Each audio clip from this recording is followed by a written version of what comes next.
David Mather. I'm the GM and president of this team. Help run all of our operations. Yeah, grew up in Issaquah, Washington, just 30 minutes east of the city, and excited for what Northwest Lacrosse has become in my lifetime.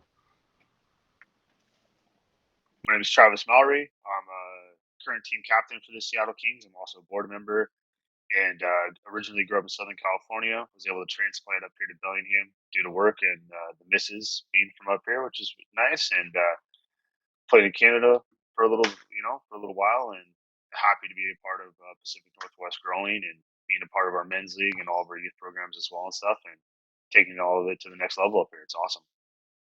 That is awesome. I mean, the sport seems to be blowing up all over the place. I mean, it's definitely not something I ever thought of as a West Coast sport at all. So it was so cool to see the Seattle Kings. And then you were telling me that you actually played over here by us. Would you mind talking about that a little bit? Yeah, I was a couple years getting ready for the 2019 World Championships. I moved out to Syracuse, lived with all the guys from the Onondaga Red Hawks, and played some good lacrosse over there. It was good to get a taste of what the play can be over there, and you coming from the Utica area, knowing a lot of the guys on that team before we go into this tournament, it's going to be helpful. But yeah, I learned a lot over there, and I think we're building. Like I said, it was a great time, but there hit a point where I wanted to be back building on our area rather than learning from other people at that point. Definitely, that's awesome. Now, how did your team start over there? Like the Seattle Kings, how did they originate? That was part of me coming home. I had spent those years away.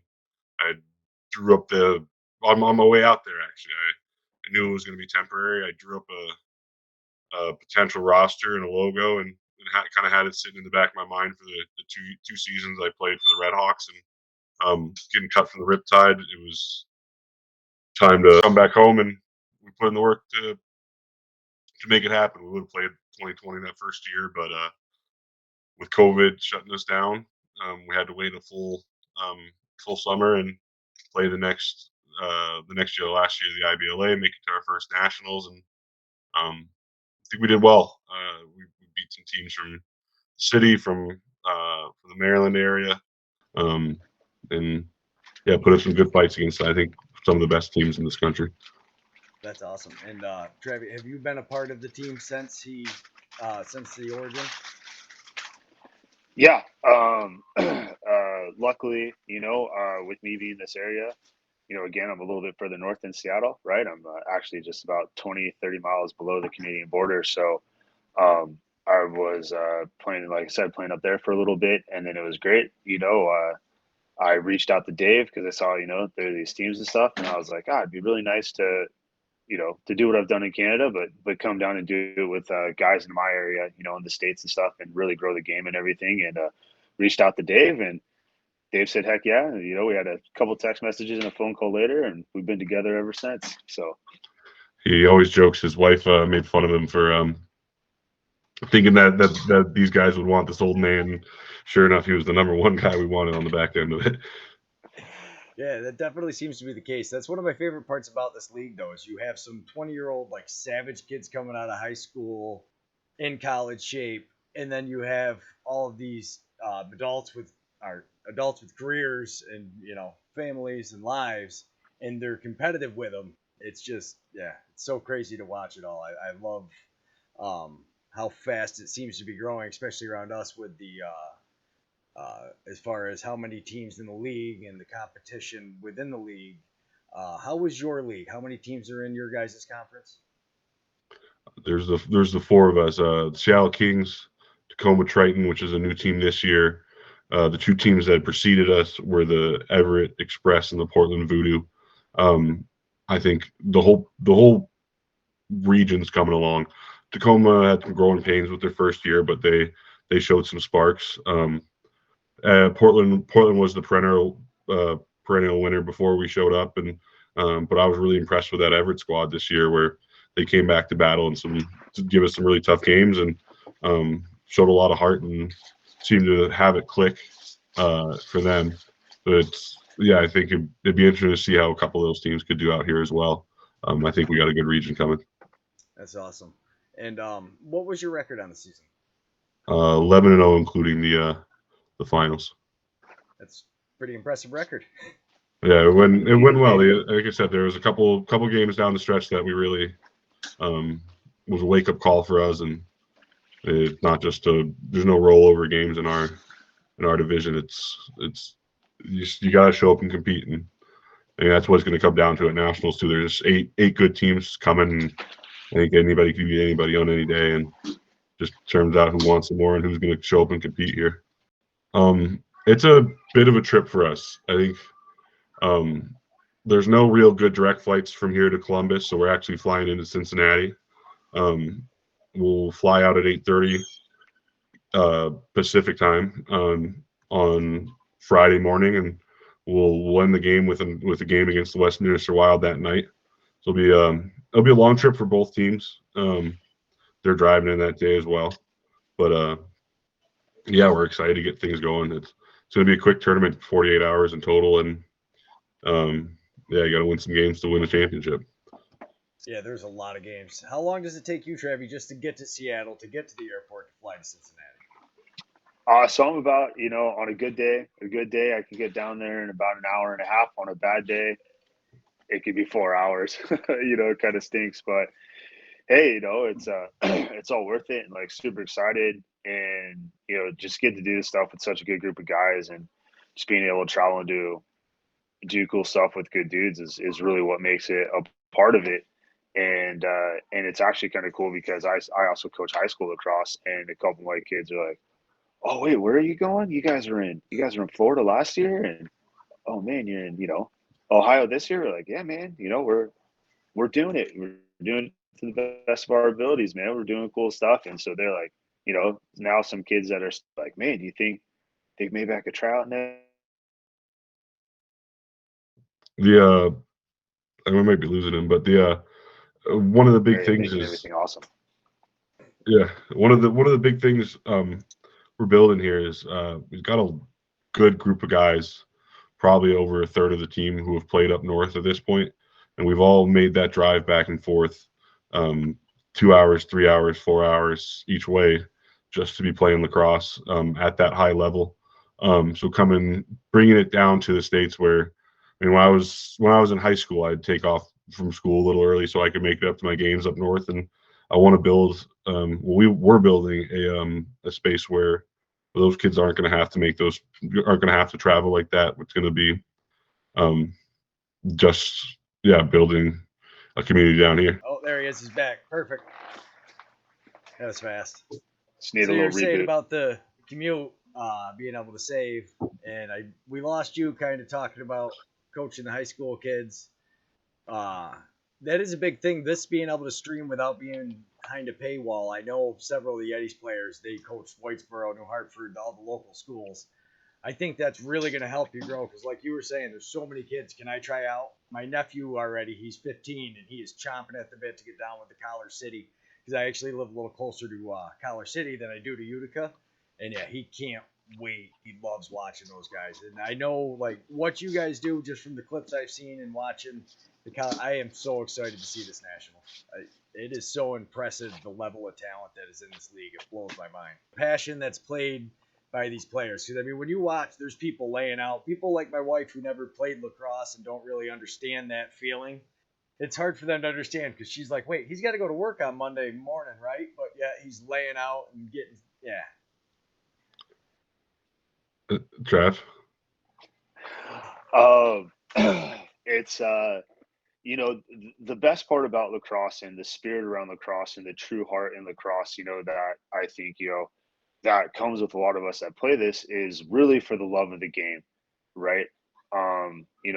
Not only until very recently, with the PLL or anything and even for a lot of those guys with the new pro league, has it even been remotely close to semi-viable to make some sort of anything, playing money wise or anything like that. So, I mean, it's just really, coming down to guys that play lacrosse are a lot, We might hold, some white collar jobs, or we might hold some things like that, but down deep at heart, they're a bunch of grinders. They're a bunch of blue collar hard worker that will basically do whatever it takes for the love of the game. Right? Like same thing. I'm 36 years old, I have a full time job, I have a wife and 2 kids, and got a game, but we got gymnastics later too, and got to make sure we show up to that, right? So, I mean, just the dedication to the growth of the sport and the love of the sport, and just what guys are willing to do to one keep playing because we love it so much. I mean, I love playing lacrosse so much. It's what keeps me young, keeps me youthful, help all that stuff. And then with my son being 10 years old, and all those youth guys wanted to watch the games and stuff, and coming to our games and rooting us on and doing everything like that, just really makes all of us just want to give back and keep going and doing whatever we can do as long as we can to really give to that next generation, right? Because I'm at 36 years old, know what it was like to borderline, you'll never play on the West Coast, you'll never play in any good colleges because or you never play on the East Coast, sorry, you'll never play at good colleges because you're from the West Coast and stuff like that.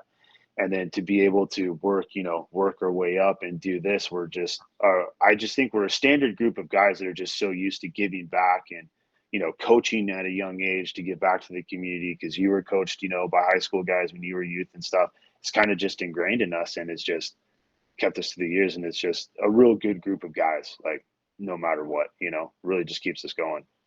Definitely. I mean, especially, being the GM of that team, there's so much extra work that goes along with this. Like, you have to really love the game to be willing to dedicate the hours that you guys put into this. Like you said, wife, kids, coaching, doing everything with your family. As a GM, that must be even, I can't imagine how much you guys are trying to do to get this all together and organized for the insurance, the arenas, the time, practice facilities. It takes some work, but from what I've seen, I'm really grateful for the squad we have with us. It's not just me doing the work. It's we it. I think the biggest change we saw from year one to year two. I remember walking in the locker room for the very first game, and all these guys had played together before. All these guys knew each other, and it was 5 minutes late, and sure enough, there's not a word being said in the locker room. I'm like, what happened here? Like, how is everybody this nervous? And you could tell we were shaky. We had to come from behind in the season last year to piece it together. But once we found our groove together, it clicked really well. Then this year was great to see just not only Travis and the other captains, but everyone with some seniority and everyone with experience just sharing with the kids. It feels like we have a new crop of players coming in. It's only been 2 years. We have we're building a future. We're building a culture that's getting passed down, and I'm not the only one doing the work to make sure that this happens. We got a lot of us together building on this so that we can make it all that it can be. That's awesome. Now, how many guys do you have on your team? I believe we were at 30 total during the season. Between a couple guys going off to school, there was a few guys who were just there for a weekend or two. We're traveling with 22 guys to Columbus, so 2 goalies and the 20 runners. No one's sitting on the bench. We got a coach to help us with it all, but we're rolling out the same squad every day. That's awesome. Box is a game of a rhythm. It's tough to change guys in and out, or you may bring in a star offensive player to try to fill a roster spot. You're not going to. Sometimes it can be a clog in the gears, or instead of being that extra piece. So we've tried to focus on the guys who have been here, the guys who are going to play for us, the guys who are committed are going to be the ones who run with us. And we grabbed a couple guys from the Everett team that we really liked and plugged them in our D door, and to fill out to our 20 roster, and we're ready to roll. That's awesome. Now, how have you guys placed nationally before? Have you guys been out when you went out to Florida? Yeah, we lost in the quarterfinals to the Louisville Canards, who I think would be here if it wasn't for some issues on their administrative side. They're one of the better teams in this league, and we were beating them till the end of the game, and kind of imploded on ourselves last year. I think. I mean, they were the closest team to play Seneca. We were the champions last year. They lost by 1. We were up against them. We've played with just about every region in the country, and we played a New York City team, we played a Virginia team, that Louisville team. I think we, like I said, we lost in the quarterfinals last year, but I think we getting into the semifinals at least and seeing how we go from there is a pretty good goal for us. Awesome. Yeah, there doesn't seem to be a huge disparity from the top to the bottom of this 8-team bracket that's going. And then even in a lot of these leagues, like you guys said, you had a lot of tough games towards the end of the season. It seems there's kind of always been like 1 or 2 clubs that were way ahead, but it seems like all the rest of the teams are starting to catch up now. We're building more and more, playing more lacrosse. It's a process, and you learn by getting beat sometimes. You see the way that this team did this team did that. It'll help you. That's awesome. Yeah, like I said, I'm super pumped that you guys are going out there. Do you guys have team sponsors? Yeah, our jersey sponsors for this year is going to be Crowley General Construction and Big Tree Co. Those are 2 of our big ones. Travis, there's the other 2 you might be able to shout out for us. Yeah, and then we got two smaller sponsors. We have a local company up here in Bellingham, clothing company called Oh Hey Monday, and then a professional services company out of Bellingham as well called Pinnacle Project Services Group. Yeah, it's a big help. Crowley's been with us from the start. The Big Tree is a new one with us this year, but we're excited to have them on. And honestly, the logo couldn't have matched better with our jerseys if we had designed it ourselves. And yeah, it's good. Like you said, it's good family businesses helping out our community, helping us make sure we stay on the floor, we get our jerseys right, and we wouldn't be here on this trip without the companies like that. We're old. Just to give a rundown of our offense, we got on our righty side, we got Matt O'Neill. He was a D3 All-American playing out of Nazareth. There we go. Yeah, Matt O'Neill, righty D3 All-American out of Nazareth. Nick Beattie coming home to Columbus, where he was born. He was the captain of Notre Dame back in the day. We got Mike Pittis, played at RMU, spent a little time up north. The same with the other 2 guys we just named. Last righty who's making the trip. Oh, Zach Lorenz. Yeah, he played at OCC. Spent a little time with the Red Hawks as well. Lives up in Bellingham. He's a grinder, young guy. Has really been a big pickup for our team. Coming out of the left side, we got Kevin Powers, played Dominican down in the Bay Area.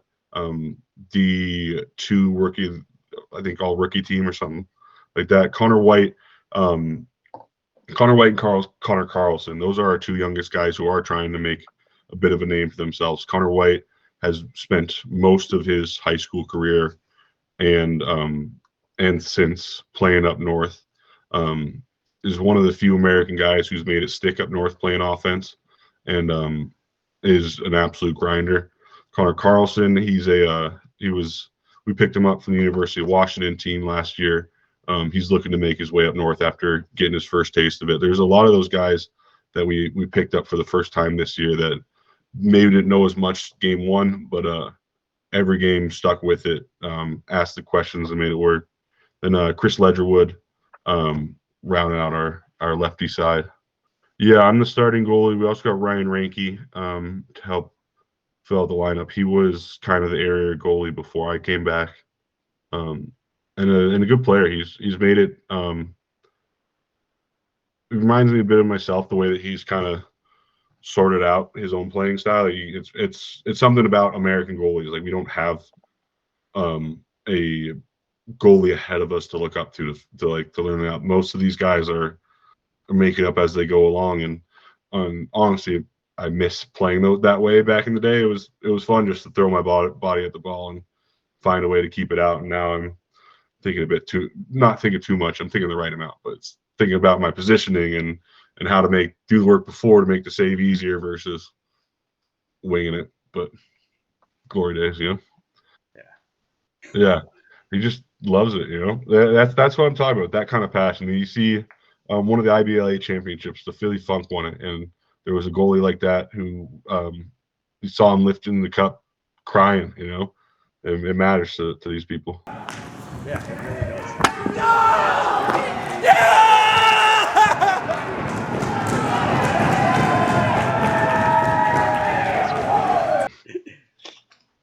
Now, you said you played up north a little bit, Trevi. Now, what are the teams that you played for?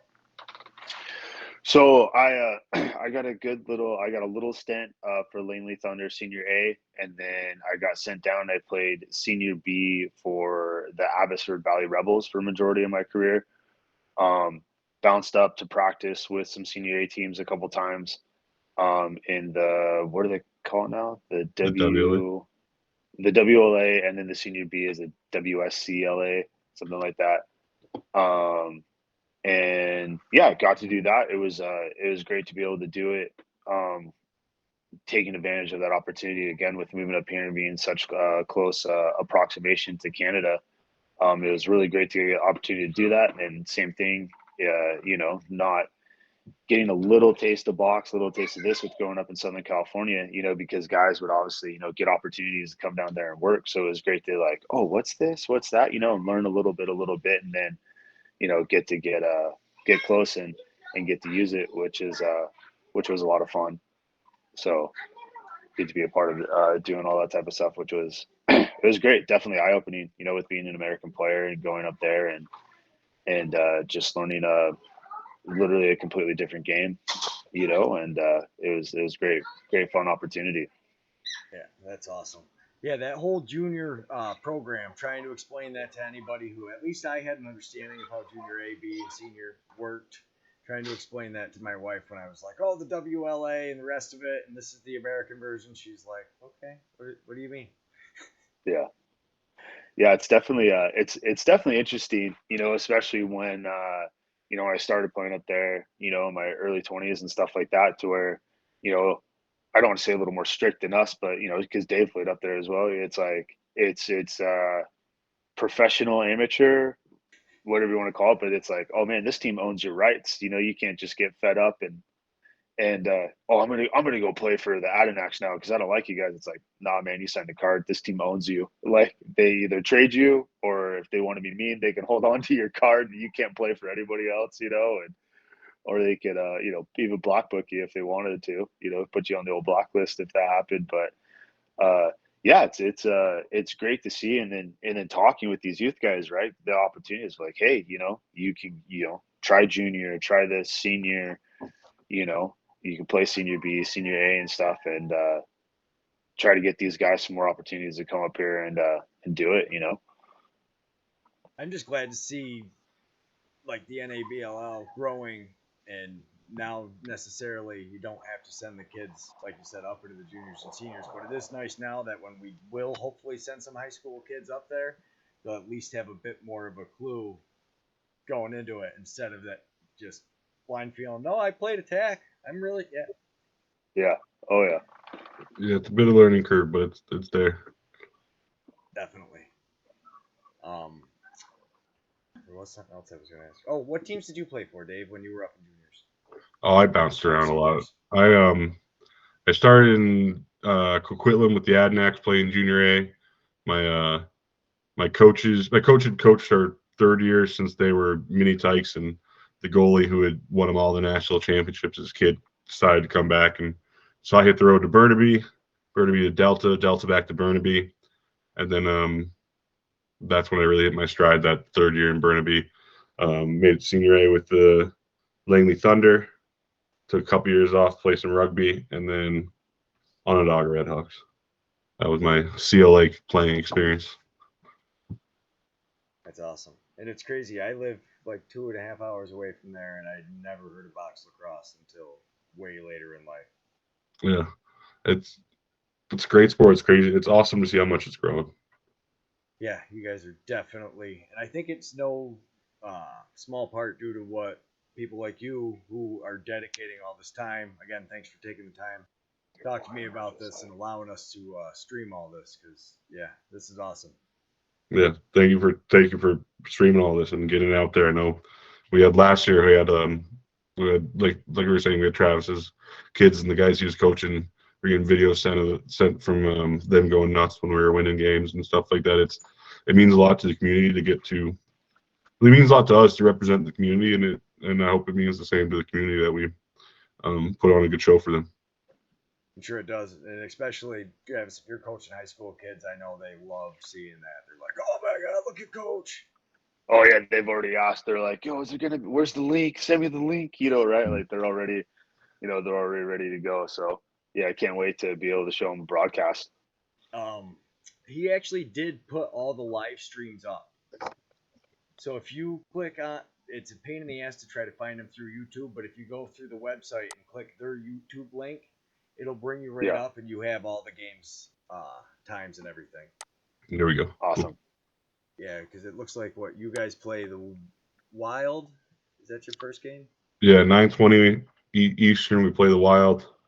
10:20 a.m. we play the Reapers, and we got the 1 o'clock against Collar City. Okay, Yeah, and that we're rounds 3 hours ahead of you guys. Yeah, I think Columbus is East Coast, right? Yeah. Yeah. So we'll be the 9:20 game. That helps us a little bit getting the time zone on them, but it's going to be an early game for us against Charlotte. That's for sure. Definitely. And now, what is the farthest commute that you guys have as far as a player? Travis. He has it. Him and Zach both are coming out of Bellingham. Yeah, we carpooled down from Bellingham, so it's either that or the Puyallup guys, depending on how the traffic is in the city. But yeah, they're kind of both directions about that far. Yeah, that's awesome. Well, thanks a lot for your time, guys. Thank you, Greg. Look forward to meeting you when we get there. Definitely. Thanks, guys. Bye. Thanks.